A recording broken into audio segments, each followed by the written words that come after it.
Bonjour à tous et bienvenue dans ce nouvel épisode du podcast des livres et des lettres.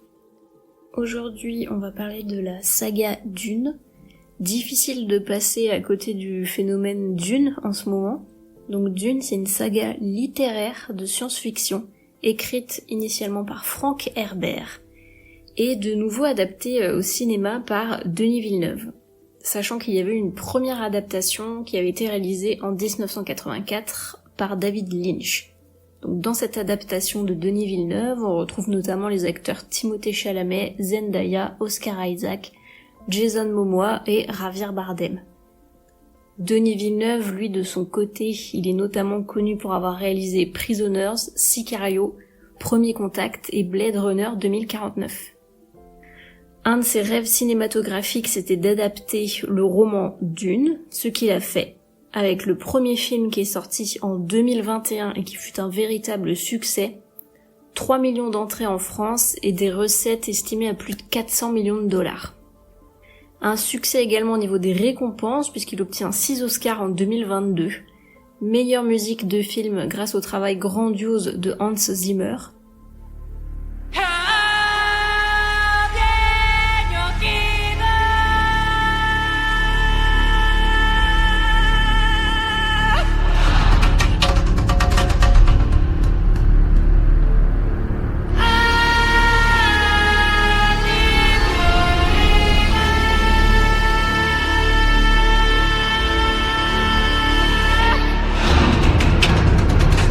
mais également meilleurs effets visuels, meilleure photographie, meilleur montage, meilleur décor et meilleur mixage de son.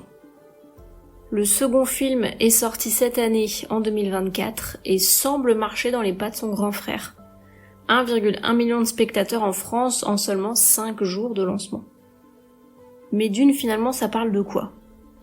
On y suit Paul Atreides, qui vient de la planète Caladan, et dont le père, le duc Leto Atreides, est nommé responsable de la planète Arrakis, aussi appelée Dune.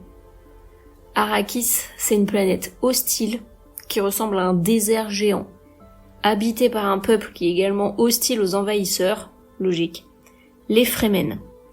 Et cette planète, ce qui la différencie de toutes les autres, c'est le fait qu'on y trouve l'épice, une substance utilisée par l'Empire pour la navigation spatiale. L'épice, c'est une des pierres angulaires du commerce, elle est précieuse et par conséquent coûte très cher.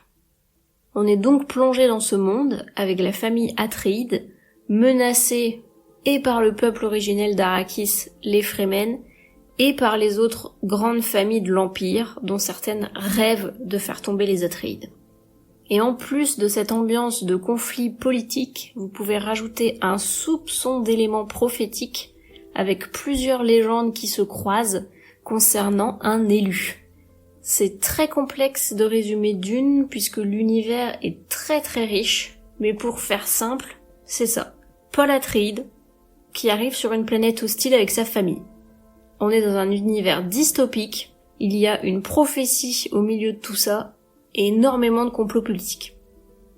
Donc on en a parlé plus tôt, de base, Dune, c'est une saga littéraire. Tout ce monde très riche est sorti de l'esprit de Frank Herbert, comme je l'ai dit précédemment, qui a écrit la saga Dune originelle. Le premier tome est sorti en 1965, et en tout il y en a 6. Le dernier tome, La Maison des Mers, étant sorti en 1985. Frank Herbert, il est américain, né en 1920 et mort en 1986. En plus d'être écrivain, il était également journaliste, et c'est lors de l'écriture d'un article sur les dunes de Florence dans l'Oregon qu'il a commencé à se passionner sur le sujet du désert et qu'il se lance dans la saga Dune. Il a mis 6 ans à écrire le premier tome, sorti donc en 1965, et qui a reçu le prix Nebula la même année. D'ailleurs, c'était le tout premier prix Nebula. Le prix Nebula, c'est un prix américain qui récompense chaque année l'œuvre de science-fiction ou de fantasy la plus novatrice. Pour vous donner des exemples, des romans comme La Parabole des Talents par Octavia Butler, American Gods de Neil Gaiman ou Babel de Kwang ont également reçu ce prix. Herbert a écrit d'autres sagas de science-fiction comme le cycle du programme Conscience ou le cycle des saboteurs, mais la saga Dune reste son œuvre la plus connue. À noter que le cycle de Dune ne s'est pas arrêté avec sa mort puisque son fils, Brian Herbert, en collaboration avec Kevin Anderson, a poursuivi son œuvre et ils ont publié 21 romans ou recueils de nouvelles qui prennent place dans l'univers créé par Frank Herbert. Donc clairement, si vous êtes séduit par l'univers de Dune, il y a de quoi s'occuper côté bouquin. Mais alors c'est pour qui la saga Dune ? C'est la question de cet épisode. On va se pencher uniquement sur la saga initiale, celle des 6 livres par Frank Herbert.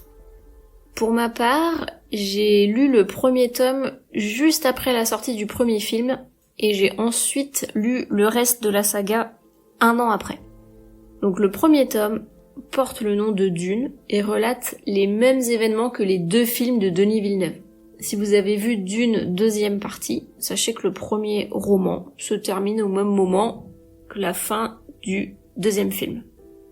Le premier roman, c'est un roman de 800 pages, avec quelques différences par rapport au film, bien évidemment. Point important, le premier livre se suffit à lui-même. Vous n'êtes pas forcé de vous lancer dans toute la saga. Il est possible de ne lire que le premier tome et de s'arrêter là. Il ne se termine pas en mode « ils vécurent heureux et eurent beaucoup d'enfants », mais l'arc narratif est clos et pour moi, on peut clairement s'arrêter là sans problème. Concernant ce premier tome, il se lit vraiment très bien, c'est un roman très intéressant. On est un peu plus plongé dans les intrigues politiques que dans le film. Le fait d'avoir vu le film avant est un élément positif selon moi puisque vous serez déjà familier de l'univers et ce sera bien plus simple de rentrer dans l'intrigue. L'écriture est agréable à lire, le récit est riche, que ce soit par l'univers complexe ou par le vocabulaire. Ne vous attendez pas à des scènes d'action en pagaille. La saga Dune n'est clairement pas un enchaînement de batailles ou d'actions violentes. J'insiste là-dessus. Il y a de l'action lorsque le récit en a besoin, mais il y a surtout beaucoup plus de discussions et de dimensions politiques. L'information majeure à retenir concernant ce premier tome est vraiment qu'il se suffit à lui-même.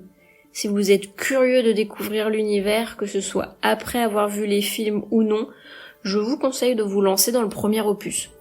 Si une fois terminé, vous n'êtes pas tenté d'en savoir plus, vous ne serez pas frustré de ne pas aller plus loin.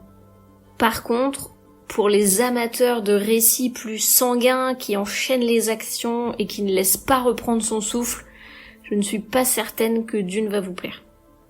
Concernant la suite de la saga, le deuxième tome est un livre de transition entre le premier et le troisième. Il est court, il fait environ 200 pages de mémoire et fait vraiment le lien avec le troisième. Pour moi, le deuxième et le troisième livre ne sont pas dissociables l'un de l'autre. Par contre, arrivé à la fin du troisième, tout comme le premier, vous pouvez très bien vous arrêter là. Le quatrième livre est isolé des autres. Je l'ai trouvé un peu plus lent que les autres tomes, plus axé sur les dialogues, les échanges philosophiques entre les personnages. Le 5e tome et le 6e tome vont ensemble. Clairement, les 2 histoires sont liées et se suivent, donc pour moi il faut les lire ensemble. Il faut savoir que l'histoire est étalée sur des milliers d'années. Vous ne suivez pas forcément les mêmes personnages d'un tome à l'autre. Comme le titre de la saga l'indique, on suit plutôt l'évolution de la planète Dune que l'évolution d'un seul et même personnage. Ça peut être assez déstabilisant au début puisqu'il faut s'habituer à de nouveaux individus assez régulièrement, mais ça a un côté très intéressant par rapport à l'évolution de la politique ou l'évolution des planètes, même l'évolution des diverses organisations ou l'évolution des familles. C'est également l'occasion de voir un peu comment les événements qu'on a pu découvrir dans les livres précédents ont impacté l'univers. Clairement, se lancer dans le premier tome de Dune ne veut pas forcément dire se lancer dans toute la saga. Il est tout à fait possible de s'arrêter au premier tome, ou à la fin du troisième, ou à la fin du quatrième, ou encore d'aller jusqu'au bout. Personnellement, c'est un univers complexe et riche que j'ai adoré découvrir. Je garde un très bon souvenir de ces lectures. J'ai adoré le premier tome, j'ai adoré le troisième, j'ai un peu moins aimé les tomes 2 et 4, et j'ai vraiment adoré le cinquième et le sixième aussi. Je vous conseille de foncer si les films vous ont plu, si vous appréciez les rythmes calmes, les intrigues politiques et les discussions philosophiques. À l'inverse, si vous êtes à la recherche d'un roman avec un rythme effréné et de l'adrénaline à chaque page, je ne suis pas certaine que Dune soit une lecture adaptée pour vous. Et pour illustrer un peu plus mon propos, je vais juste vous lire les premières pages du premier tome de Dune, pour que vous ayez une idée un peu plus précise de ce que ça donne au niveau du style d'écriture. Alors, tous les chapitres commencent avec un petit paragraphe, soit tiré d'un livre de l'histoire d'Arrakis, soit tiré de mémoires de certains personnages. C'est assez intéressant, on en apprend un peu plus. Je vais commencer directement par le chapitre.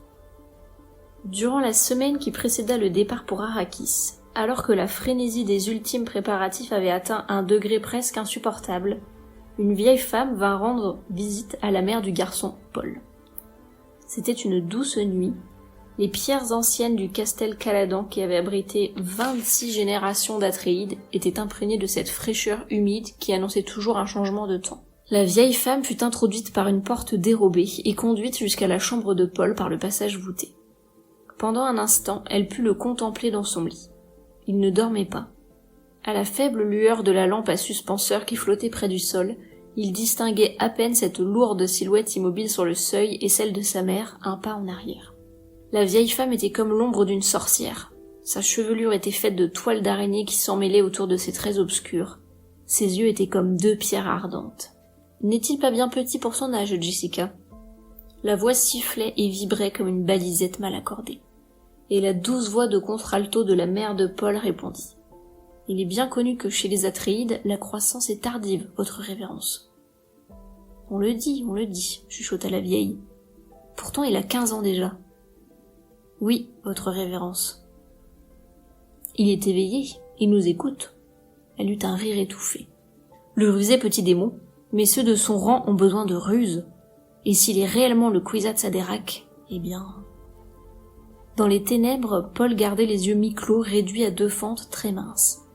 Mais il voyait les yeux de la vieille femme larges et brillants comme ceux d'un oiseau de nuit, de plus en plus larges, de plus en plus brillants, semblait-il. « Dors bien, rusé petit démon, demain tu auras besoin de tous tes moyens pour affronter mon gomme Jabbar. » Et la vieille disparut. Elle entraîna la mère de Paul. La porte se referma avec un bruit sourd, et Paul se demanda « Qu'est-ce qu'un gomme Jabbar ?» Entre tous les récents bouleversements, la vieille sorcière était bien la chose la plus étrange qui lui fût apparue. « Votre révérence. » Et elle s'était adressée à sa mère comme à une servante. Une dame Bene Gesserit, concubine du duc et mère de l'héritier du nom. Un gomme Jabbar ? Est-ce là une chose d'Arrakis qu'il me faut connaître ? Se demanda-t-il. Et il rumina les mots étranges. Gomme Jabbar, Kwisatz Haderach. Arrakis, Dune, la planète des sables. Donc voilà un peu pour ces premières pages de Dune. On a déjà pas mal d'informations qui nous arrivent, notamment les conflits politiques entre le duc Leto et les autres grandes maisons. Également un peu d'éléments prophétiques avec la vieille dame inconnue qui arrive.